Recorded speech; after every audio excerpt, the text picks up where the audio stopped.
40 hertz, remember this sound. Very low, it's like low E on the piano. But with this, I found I could help people reduce their pain and even reduce Alzheimer's symptoms.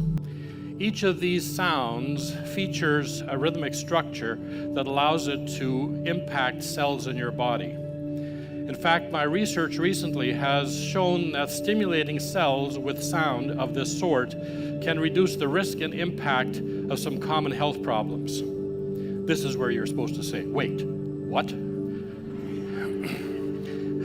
And so there are two parts to this that I need to unpack for you so you can understand what I'm getting at. The first is how sound impacts cells in the body.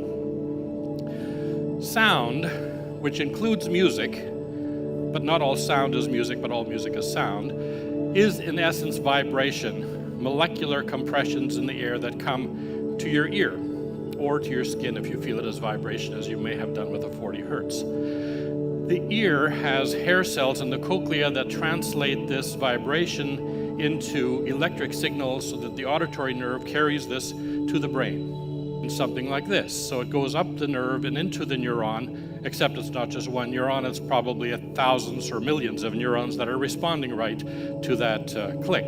And the brain wave is measured in the same way as hertz. So 40 per second or 40 hertz sound will be called gamma because it's in the category of gamma brain waves.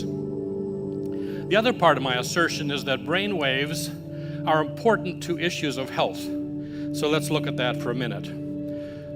What we know about the brain is that although there are millions of neurons, they're not just randomly firing unconnected. What we know is that neurons that fire together wire together. And so we have circuits within our brain. So for example, the motor circuit is multiple parts of the brain that need to connect so that you can initiate a movement, so you can control that movement and stop that movement.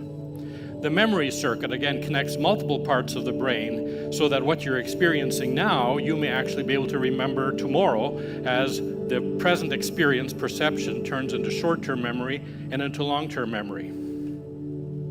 What else we know about the brain is that healthy circuits that are functioning for you now require steady brain waves. In other words, if one part of the brain is going like this and the other part occasionally like that, they're not going to connect. The circuit will not work. And what we know is that the frequency at which neurons like to connect and respond most easily is around 40 hertz. When circuits do not function correctly, bad things happen. For example, when the parts of the brain that are supposed to initiate and control movement do not connect, you may not be able to initiate a movement as in dyskinesia, or you may not be able to stop as in a tremor.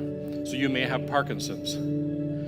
When parts that are supposed to give you a long-term memory do not connect, you may have dementia or Alzheimer's.